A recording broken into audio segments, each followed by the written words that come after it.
Halo teman-teman, di video kali ini saya ingin sharing tentang tips-tips sebelum kalian membeli rumah subsidi biar kalian gak nyesel. Jadi ceritanya saya membeli sebuah rumah dan saya namai proyeknya itu Gubuk Impian karena rumahnya kecil ya, rumah subsidi. Nah, di proyek ini, rumah yang sedang saya bangun ini, Gubuk Impian ini, ada beberapa hal yang ingin saya share kepada teman-teman. Ternyata sebelum kalian membeli rumah subsidi itu pastikan, pertama ya tipsnya, pastikan lokasi perumahannya itu adalah yang strategis, juga yang nyaman ditinggali dalam jangka waktu yang lama. Dan Gubuk Impian ini udah jadi ya, cuma masih belum beres. Lokasinya itu kayak gini, di dataran, tapi juga tidak di dataran rendah ya. Jadi lokasinya itu di atas, bukan di atas juga sih. Pokoknya lokasinya itu menurut saya cukup strategis, cukup nyaman karena masih asri. Seperti kalian lihat di sana masih banyak pepohonan dan ini juga jauh dari perkotaan.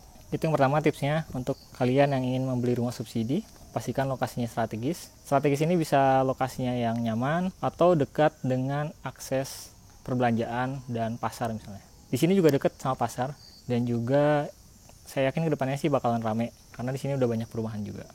Yang kedua, tips membeli rumah subsidi itu pastikan airnya bagus. Nah kebetulan kalau di sini airnya masih jernih, masih bagus, berbeda dengan perkotaan yang airnya sudah cukup kotor ya dan juga sudah berbau. Kalau di pedesaan kayak gini airnya masih cukup bagus. Lalu tips yang ketiga, sebelum kalian membeli rumah subsidi, pastikan kalian sudah membuat konsep rumah kalian itu seperti apa. Kayak misalkan saya udah mengonsep rumah ini atau Gubuk Impian ini, itu dalamnya udah saya konsep, udah saya desain, yaitu banyak cahaya, kemudian juga tata letak furniture nanti kayak gimana, saya udah desain di aplikasi namanya SketchUp. Di sana udah saya desain. Jadi ketika dibangun, kalian tuh bisa menyesuaikan dengan keinginan kalian bentuknya gitu ya. Dan sekalian saya juga mau lihat progres dari Gubuk Impian ini sudah sejauh mana, dan saya juga mau ngasih lihat konsep dari Gubuk Impian atau rumah subsidi saya. Sekarang kita masuk ke dalamnya.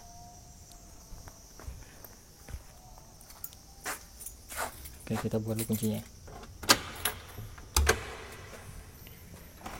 Ini konsep di dalam rumah atau Gubuk Impian saya. Dinding-dindingnya itu dalamnya saya konsepkan warna putih karena rumah ini kan kecil ya. Jadi warna putih itu membuat nuansanya menjadi seperti seolah-olah luas, padahal sih nggak luas-luas banget ya. Lanjut ke tips membeli rumah subsidi ya. Itu yang keempat. Yang keempat itu kalian ketika membeli rumah subsidi pastikan setiap pembangunannya seminggu sekali minimal untuk kalian cek progresnya, ada yang kurang apa enggak, atau misalnya ada yang cacat seperti saya ini pintu-pintunya itu dia ada beberapa cacat di sini nih, nggak ada bautnya, kemudian teksturnya juga cenderung kasar misalkan ya. Kalau ini masih agak mending nih.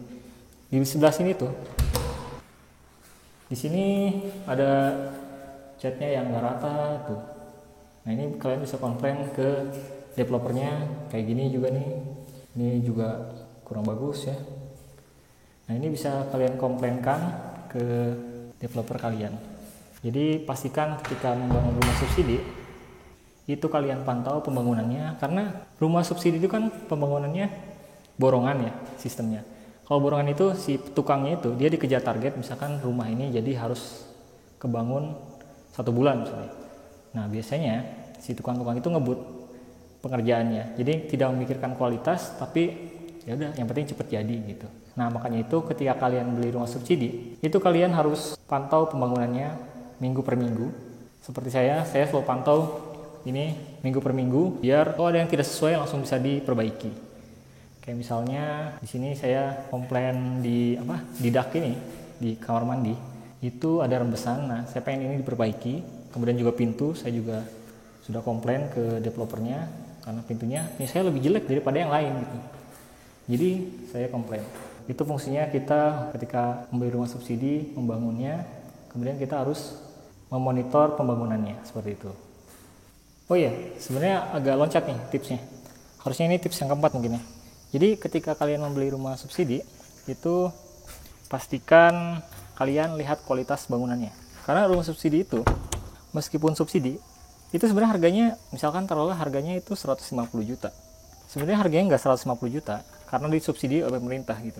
Misalkan cicilannya itu kalau saya misalkan selama 10 tahun 1,5 itu disubsidi oleh pemerintah, misalkan saja ditambah 800 ribu lah disubsidi oleh pemerintah. Jadi sebenarnya harga rumahnya ini kalau misalnya beli cash 150 juta, tapi karena disubsidi pemerintah harganya sebenarnya bukan 150 juta tapi 280 jutaan. Kalau saya lihat di kemarin pas akad ya, itu yang tertera itu harganya 280 juta. Jadi sebenarnya rumah subsidi itu ya mahal-mahal juga, cuman bedanya disubsidi oleh pemerintah gitu, dibantu.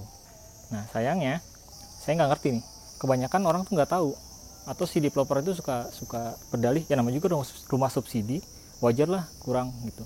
Padahal enggak, harusnya rumah subsidi itu selayaknya rumah-rumah komersil, harusnya bagus juga karena harganya itu tidak semurah itu aslinya gitu, karena disubsidi pemerintah jadi harganya murah.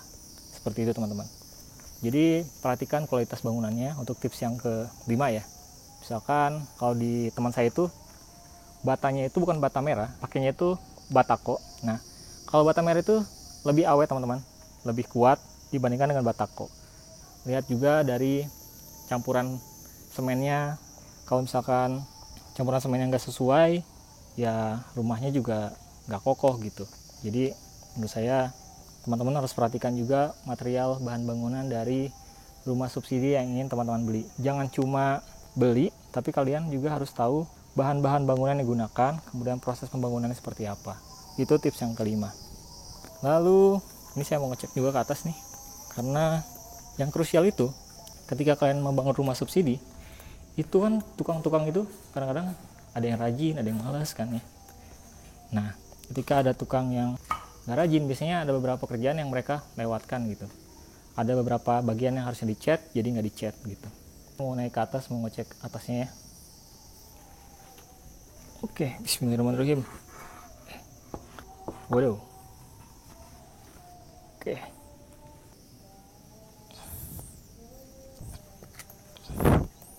Oke. Ya, sekarang saya udah ada di atasnya nih. Nah, sekarang saya mau ngecek bagian atas rumah saya atau project Gubuk Impian ini. Jadi konsep rumah saya itu banyak cahaya. Jadi saya pasang kanopi belakang, kanopi kaca biar cahayanya masuk ke bagian belakang rumah dan jadinya terang. Mau hujan nih. Nah seperti ini juga nih, kalau kalian lihat nih, ini sebenarnya pengerjaannya kurang rapi ya si daknya ini. Dan tadi saya lihat juga ada rembesan di kamar mandi. Ini untuk kamar mandi nih, ini udara untuk kamar mandi. Kemudian kalau kalian lihat daknya juga ya, ini masih kurang rapi, belum diplester untuk pembuangan air hujannya.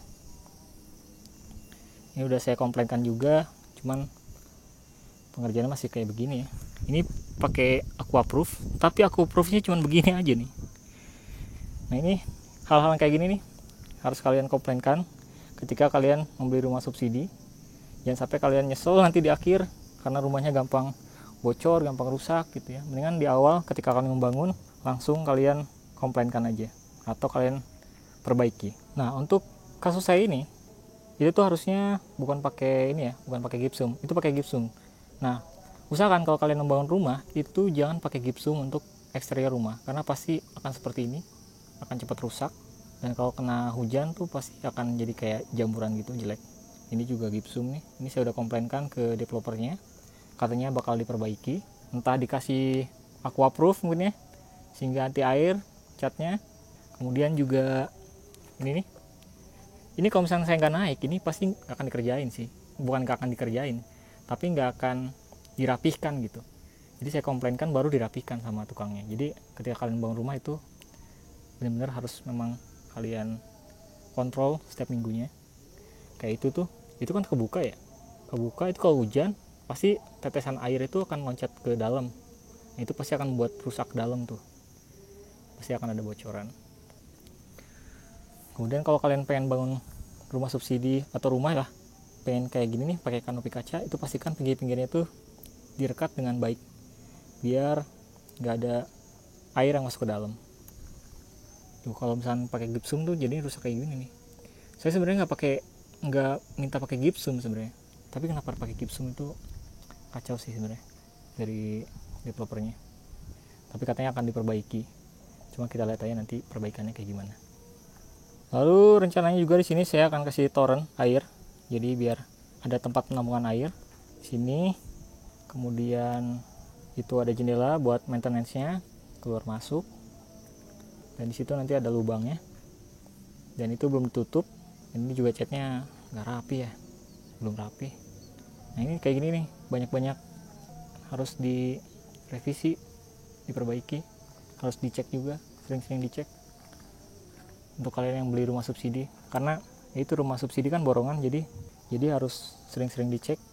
Karena kalau tukangnya males dan dikejar target belum selesai, jadi hal-hal yang kecil itu dilupakan gitu dan nggak dikerjakan. Kayak misalkan ini nih juga nih, kalau nggak saya komplainkan mungkin ini ya gini aja, ini nggak akan dikasih cat aquaproof. Ya pun aquaproofnya juga aquaproof tipis banget, dan ini pasti air juga akan lama kelamaan ngerembes ke dalam gitu. Nah di bawah juga tuh, di bawah ya itu yang belakang rumah ini belum bikin dapur, jadi air itu ngerembes dia ke dalam nih. Kalau kalian lihat dari dalam nanti ya, itu ada air rembesan masuk ke dalam. Oke, sekarang kita turun lagi. Lalu tips yang keenam dari saya, itu ketika kalian ingin membeli rumah subsidi, sebelum membelinya itu kalian harus jangan mudah percaya sama marketing. Jadi kalau marketing itu dia ya tugasnya memasarkan gitu, tapi dia nggak tahu bagaimana proses membangunnya. Kemudian mereka juga nggak tahu teknis membangun rumahnya seperti apa, bahan-bahannya gitu kan. Jadi pastikan kalian, tips yang keenam, jangan mudah percaya dengan marketing intinya. Dan yang ketujuh, mungkin yang terakhir ini ya, tips membeli rumah subsidi sebelum belinya adalah pastikan kalian jangan membayar penuh sebelum rumahnya benar-benar jadi, benar-benar beres. Kayak misalkan saya nih, dapurnya itu memang terpisah dari rumah. Saya bangun sendiri, saya ngeluarin uang sekitar 20-an juta ya. Nah itu jangan dibayar dulu sebelum benar-benar jadi. Jangan sampai kita membayar tapi malah belum jadi, belum bagus gitu, sesuai dengan konsep kita gitu. Harus rapi dulu baru kita bayar. Pokoknya itu deh, pusing juga. Oh ya, satu lagi, sebelum kalian membeli rumah subsidi, coba kalian tanyakan kepada orang-orang ataupun warga yang sudah tinggal di sini, gimana keamanannya, kemudian juga gimana situasinya di sini, biar kalian gak nyesel nantinya gitu. Ya ini aja teman-teman untuk video kali ini, tips untuk membeli rumah subsidi sebelum membelinya, ataupun apa ya intinya sih tips membeli rumah subsidi, baik yang udah beli ataupun yang belum beli. Itu aja untuk video kali ini. Sampai ketemu di video berikutnya. Jangan lupa like kalau kalian suka dengan video ini, dan kalau ada pertanyaan silahkan komentar di kolom komentar, dan sampai ketemu di video berikutnya. Dah.